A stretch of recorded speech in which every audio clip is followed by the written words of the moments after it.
And finally, here's my third little chart, which is based on the wishful thinking of the chart I just showed you and potential AMD launches and pricing, what I think the reduction in price in Intel CPUs would be across the board. And basically, you're looking at about $50 to $100, 100-ish dollars for the high-end ones, and more like a $50 reduction down at the lower end. Like the 7350K, costing 130 bucks.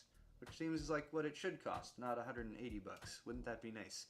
Now, I think Intel would still be touting their IPC lead over Ryzen, because that does seem like it will be the case when it launches, at least with something like Kaby Lake CPUs, for example. They would still price them maybe just a little bit higher than the AMD chips. But I'm also not sure where this would leave Intel's 8-core 6900K or 10-core 6950X, which cost $1,100 and $1,700 respectively. But I have to imagine those prices would drop as well. But it would be nice to be able to get, for example, 7350K for 130, 7600K for actually 200 bucks, 7700K for 275. That'd be a nice discount. i7 6800K around 375 and 6850K around 525.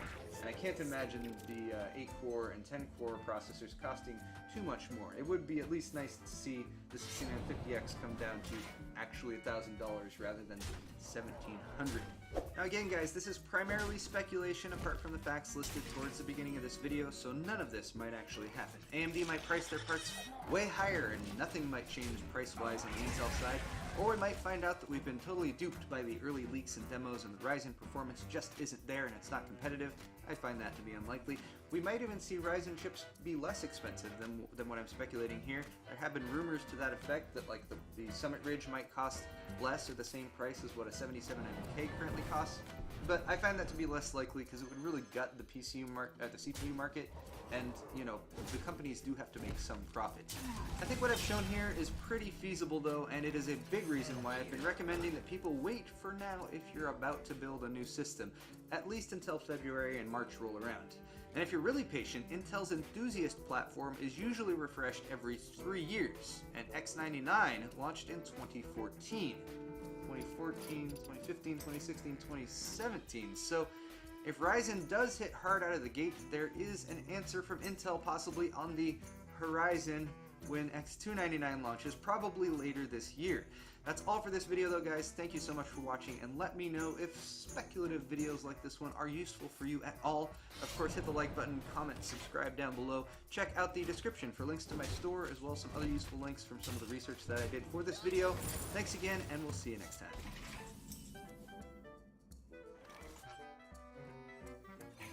You want to buy a...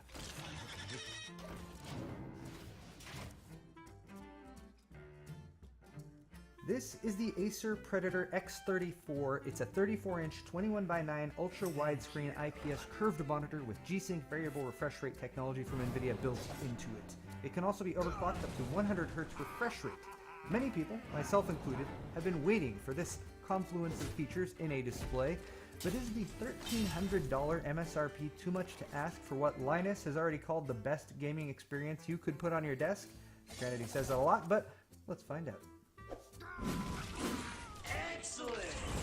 Massdrop has a drop going on right now for the Ergotech Freedom Arm. It's a desk-mounted articulating monitor arm that supports up to 27-inch displays, allowing you full control over your monitor's position while using almost no desk space, as long as you got a 100x100 or 75x75 VESA mount. Click the sponsor link in the video's description down below, or go to dro.ps/Paul's Hardware to find out more. I'm also going to link Dimitri's Ergotech Freedom Arm review video on Hardware Connects down there, because he did a really great job reviewing it. Once again, that's dro.ps/Paul's Hardware, and a big thank you to Massdrop for supporting my channel. Back to the Acer Predator X34 though, which has actually been available in limited quantities for about a month or so now, although I have been told that there will be a wider release with more retail units available around December 12th. This afforded me the opportunity to go over some of the other reviews that are out there before I did my review, including Linus's on Linus Tech Tips, as well as Jay's 2 Cents and Joker Productions, as they all managed to get their hands on a Predator X34. Links to all 3 of those videos are also down in the description, and while you're down in that area, don't neglect that like button. It gets so lonesome sometimes. One final note before we get into the meat of this video, in the interest of full disclosure, is that this monitor was provided to me by NVIDIA for this review. I am of course extremely thankful to them for that, but at the same time, I promise all of you that this fact will not affect my opinions or how closely I scrutinize the Predator X34. At first glance, the X34 definitely has that edgy look that manufacturers seem to associate with PC gaming, which I guess must work because they keep doing it. Acer keeps things pretty tasteful though, in my opinion, with a couple dark red color accents on the logo and the stand being the blingiest thing on there. At second glance though, you will find that there is also this underglow light when you turn it on, which is also blingy, but also pretty cool. It can do 5 different colors: red, green, blue, a yellow, orange, or goldish color, and white. It's very nice again, but I would love to see full RGB support added, maybe in a future firmware update. The stand itself is made of metal, steel actually, and it has a very helpful handle up at the top, cable management pull down at the bottom with the red accent, and very wide, pointy feet that do take up a lot of desk space, but it makes up for that by being a very solid stand with a good amount of height control as well as tilt. To swivel, you simply lift and move the whole stand, which works, but it's not very convenient. And for the first time ever, I'm able to say, when I'm looking at a monitor stand, that you don't need pivot. It's just not needed. Setting this thing up vertically would pretty much be pretty silly. Anyway, the back of this monitor is black glossy plastic, which should never be used on anything. But at least I don't have to look at it, since it's going to be the part that faces the wall. A 100 by 100 base amount is back there. Good work, Acer, on that. And for the pluggy area, there's your AC power plug, Kensington lock, headphone jack, which is not really conveniently located, but it does give you an option for audio aside from the built-in speakers, which are 7 watts and okay for monitor speakers, if that means anything. There's a 4-port USB 3.0 hub back here too, which is nice to have, I guess. Again, it's not really conveniently located. Some of you might like it for routing a keyboard and mouse through, but given the choice between that USB 3.0 hub and a lower price on the monitor, I would have gone for the lower price for sure. Finally, for inputs, there is a familiar and comforting full-size DisplayPort 1.2 connector and an HDMI port, which I just assumed would be HDMI 2.0, but I was actually kind of disappointed to learn is only 1.4. You can still get the full resolution with HDMI 1.4, but you're limited to 50 Hz refresh rate, or 60 Hz if you overclock it a little bit. It's nice to have that as a second input, but I just would not use it for gaming. The screen is 34 inches diagonal with a matte finish, 21 by 9 aspect ratio. Okay, this is gonna be the first ever day in a life of that I've ever done. There's one window in this damn house that doesn't have blinds on it, right there on the tub, above the tub. It keeps blinding me. Alright, I'm gonna do something I've never done before. I'm gonna do one of those day in the life ofs. This is probably gonna suck. Gotta take little Jay to school. Ooh, it's cold down here. I think I forgot to turn on the heater. You ready for school?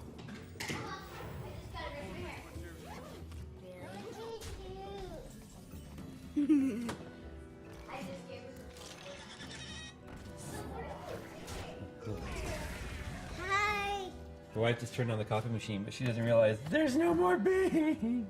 I'm gonna show you. I'm not gonna show the internet what you look like in the morning before you put your both your faces on. Cheese.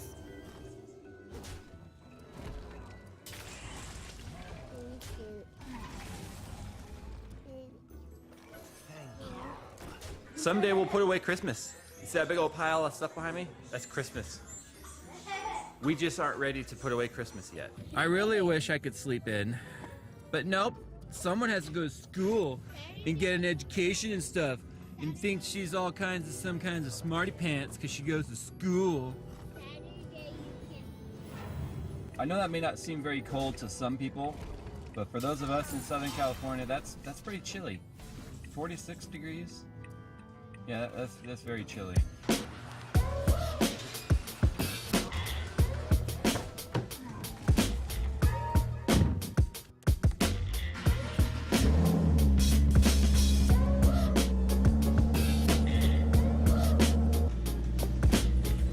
So I'm doing something I have never done today, and that is something my wife's been telling me forever I need to do. So of course today she's happy that she gets to say I told you so, and that is go to the chiropractor.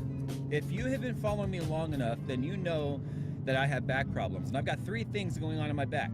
I've got a sciatic issue on my left side that's caused by piriformis syndrome. So the piriformis syndrome is causing the sciatic problem because the sciatic goes to the piriformis muscle. And then I've got an SI joint issue in my hip that's causing the piriformis syndrome, that's causing the sciatic nerve problem. So the chiropractor is pretty convinced that he can fix this. And I don't go to traditional doctors very often at all. I don't take pain meds. I don't take pills. I don't take drugs of any type, actually. And so I don't go to the doctor because all they ever want to do is like cortisone injections and pain management. They don't ever want to fix the problem. So that's why I'm just like, whatever. But I met with her chiropractor last week. He's very convinced that he can fix my problem, and that is making me so excited because if I can get back to a normal quality of life without the back problems, oh my God, that in itself would make any cost of going to the chiropractor worth it. Side note, the interior is in the back of the car again, which means I can actually have a conversation with you guys and you can hear me. It's amazing how much the insulation and the plastics in the back of the car actually deaden the sound of the car, even the road noise. Like everything is so much more manageable. When I tried to do that vlog, the 5 things I hate about my Z, yeah, it was almost impossible to listen to. So that was enlightening. I talked to the chiropractor last week, like I said, and he was pretty convinced he could make my situation better with the dysfunctional SI joint. In my very first adjustment, man, there was so much crunching and popping and yeah, basically when you were as fat as I was, nearly 500 pounds, 494 pounds, and then lose all that weight, everything got all kinds of out of shape and out of whack, and my body changed, like my spine changed, everything changed. So we're fixing that now. A lot of the problems I'm dealing with now are happening after I lost the weight, which was really kind of weird, right? You think, oh my God, I've lost so much weight, I should be in the best shape of my life. Well, I'm stronger than I've ever been. I've got more cardio and endurance than I ever have. My lungs are good, but physically my body was just completely just misshapen, if you will, when it comes to the spine. So he said my hips were way twisted. Everything was very twisted in my back. So I'm excited now. We got to do this over the course of next month or two, every single week, and then we'll start seeing some relief. But yeah, the amount of crunching and popping, and as he was pushing and moving things around in there, it was pretty obvious he knew where the problem was, because everything he did triggered my back in some way, either a good way or bad way. The freaking backlighting! There, that'll work. Anyway, you guys get what I'm trying to say, right? I think so.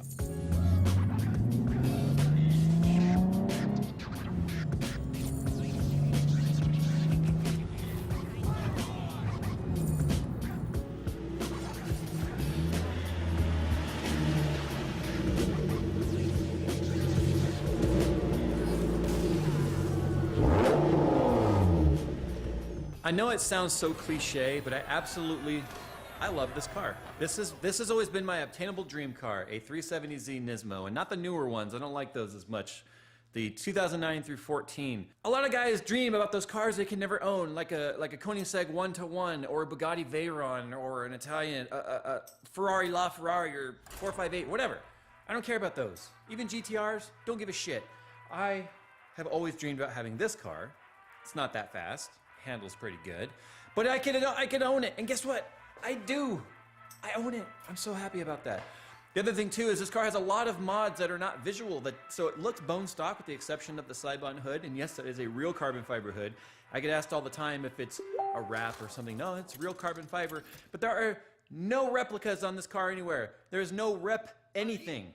I'm kind of proud of that. We live in a world where reps reign supreme because people want the look, but they don't want to pay for it.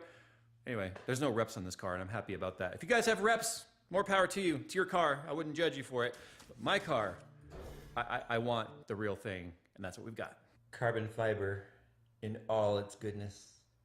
Anyway, time to put her away for now, at least until I go to the gym later. Bye. So this is kind of a rarity. Right now, little J is at school, and Mini J and the wife are at a dance class, a little toddler dance class. So I have the house all to myself, which means I can play in the playroom without the kids. Actually, no, I lied. I'm about to go in here and take a dump, but you can't come with me. Oh, it's bright. Whoa. I gotta force myself to eat more, and I don't mean like eat more. It's just sometimes I skip meals entirely because I'm so damn busy, and that's not healthy. And I put back on about 10 pounds of fat. Some of you guys have noticed since I got to my lightest. It's time to lose that 10 pounds. But anyway, that's what we made today. We got some chicken and rice and veggies. There's some greens and some mushrooms in the bottom of that though. Grilled chicken. Yeah, well, homemade. It's the best part. The wife is a hell of a cook. So this is quite literally the most boring part of YouTube, where I sit down and answer business emails, send invoices, do receipts and bookkeeping. Got to talk about future projects. Literally, this is the part nobody thinks about. All people think about is the glamour of being a popular YouTuber. Nobody thinks about the actual business side of it. But I got something cool I ordered that I want to show you guys. These are some lights I bought off Amazon here because I've been wanting to get a little bit more accent lighting here in the office. So these are 20-watt LEDs that are, you guessed it, RGB. And yeah, I mean, that's them right there. They're pretty damn basic. The 20 watts are IP65, so they're outdoor rated. You can use these to uplight on the wall and such. Oh, I think that's the remote control sensor. Is there a remote control? Oh yeah, right here. Oh yeah, remote control, right there. I think that's the sensor for the remote. So, I'm gonna plug one of these in real quick and see how it looks. That's not where I'm gonna keep it, obviously, but I just wanted to kind of check it out. So yeah. Interestingly enough, I just pushed orange and it's shining green. That's funny. I push orange on the remote and green comes up. What happens if I push pink? Okay, it's more of an ultraviolet. How about white? White looks kind of blue. But anyway, yeah, I just wanted to use this to kind of get a little bit of more accent lighting here in the office when I'm doing some of my videos and such. Trying to be a little bit more creative, if you will. Sue me. It won't turn off. These remotes suck. Anyway, that company had actually offered to send me these for review, but I didn't respond to the email. I just bought them. They were cheap enough. No point in doing a review of these. It's just little accent lights. So whatever. All right, time to do that boring administrative stuff. So I'm gonna eat my lunch, go through emails, and we'll come back later. Now, the real reason you guys should always be watching these vlogs when they go out, even though they're very rare, is to get an inside scoop on what's coming up on the channel. Now, this behind me, as you can see, is the MSI GT73 VR Titan, which is like literally their top of the line, balls to the wall, the most hardware we could stuff inside of a notebook. I use that term loosely, by the way, notebook. And this is actually what I use to edit all the videos at CES. The specs on this thing are absolutely insane. It's even got an SSD RAID in there. So yeah, we'll be doing a review on that. So I had some games and stuff installing on here right now. It is such a big laptop though. I mean, look at the size. I also have one of the really thin ones that just came in actually. They'll be doing a review on that as well. So I'm gonna be doing some more reviews on notebooks and such moving forward because believe it or not, a lot of people are like, notebooks suck. There's a lot of people out there that rely on them every single day, like I used to when I traveled for work, when I worked in IT. And having a laptop like this that is capable of all the workloads you need, as well as being able to throw any game you want at it, yeah, pretty badass. This one's got a full-size Titan, or I wish it was a Titan. It's got a full-size 1080 in there. But right now, I'm taking little J to her Taekwondo lesson. She has the test on Saturday for which belt? Senior blue. I was gonna say, you can't test for the belt if you don't even know which belt you're testing for. Jeez, kid. Yeah, she's testing for senior blue right now. And she's enjoying it. It's built up a lot of confidence. All right, this is our private time, daddy-daughter time. She's gonna go in, kick butt, do back hook kick. Is that your kick? Back hook kick? No side. Oh, side hook kick. My bad. Dave, how much I know. I can't even lift my leg up to my waist, let alone do a hook kick at the head like she is. That's how she's gonna break a board this time. Side hook kick. Look who came over. Hi. She's like, sit down and play with me. Oh, she's gonna cry. All right, go before she's mad. Okay, so before you go upstairs, we got something new for the family room. Don't look yet. Oh. You gotta close your eyes. I haven't even showed the internet yet. So you guys are both gonna be seen together for the first time. Okay, walk up the stairs, but keep your eyes closed. Hold on. Okay. It's the same here. Is this the top? Yes. Yeah, What's that? Oh. let's feel the wall. Can I open it now? Yeah, go ahead. Oh my god, beanbags. They're giant memory foam airbags, or bags. Yeah. Yeah, one over there too. That one's bigger, isn't it? No, Oh, that one's wait. just fluffed up more. I want to do something. Oh god. What are we doing? What does it look like? My big balls. Your elephantitis balls? Yeah. This little one's in trouble because she didn't bring home her homework folder, so now she can't do her homework. Do you also notice the TV? Yeah, you went curved on it. Well, it's the LG, the one that was downstairs. Wait, the one's downstairs? Another curved one? No, the one downstairs isn't curved. The new one I did a review on's not curved. flat, my bad. This is the curved one. Right there. Yeah, I realized. So yeah, Game of Thrones night and game night with these big old air balls. They're memory foam. Air balls or memory foam balls? So one of the reasons why Nick came over, and I think I said this earlier today, was we have important business to discuss. And he's back there waiting for him to come. I know what he's doing.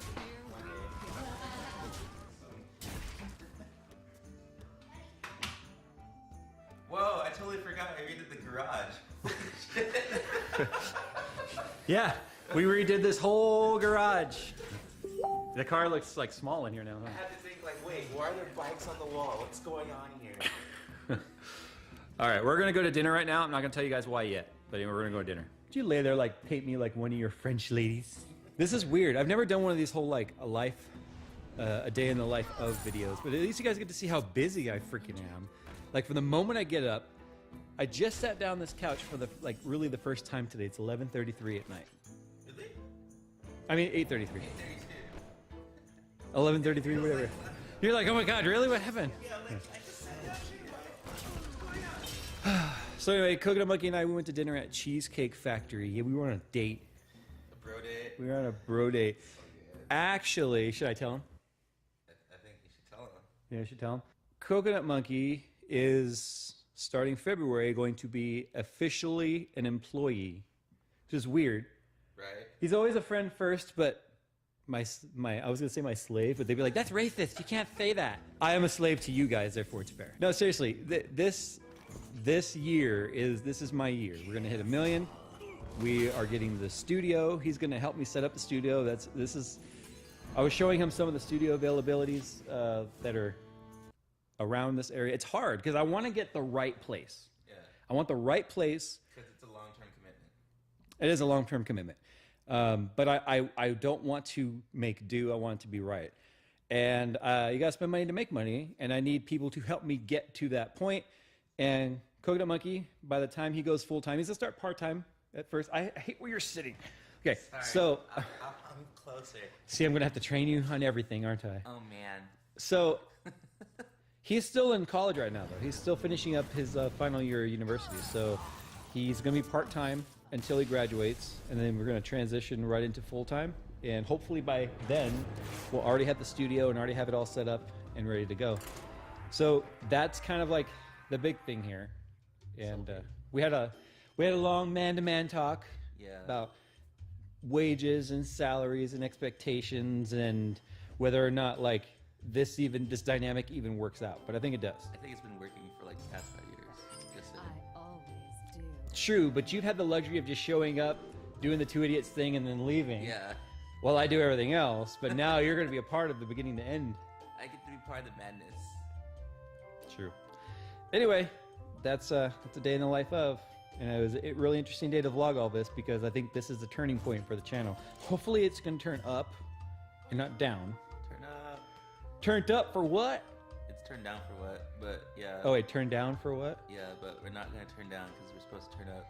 Expectations, remember? I'm just going to end it there. Bye.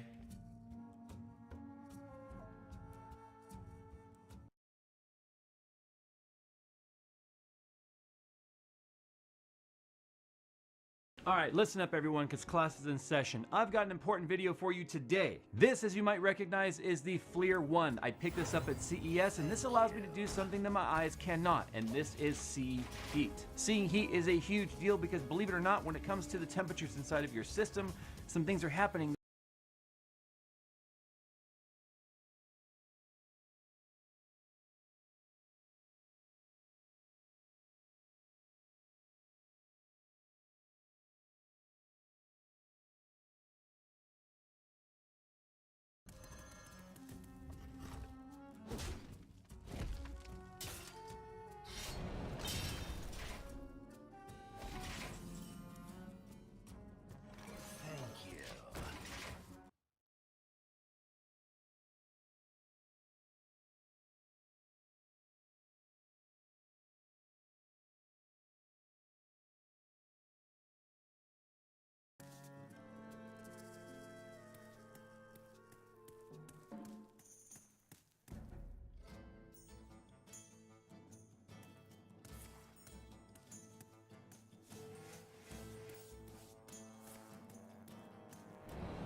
My hand is too full.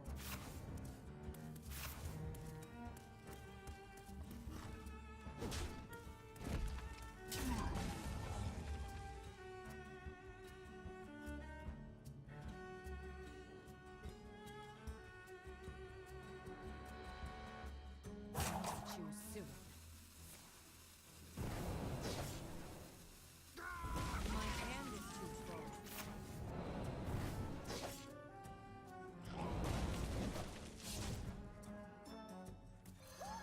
Here we go.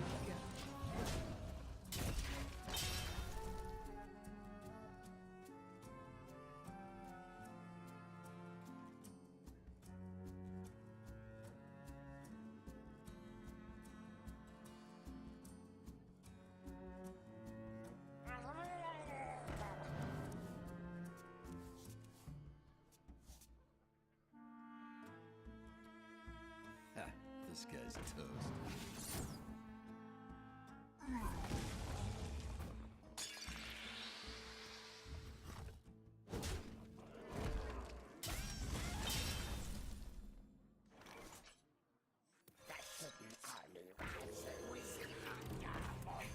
You want to buy a funnel cake?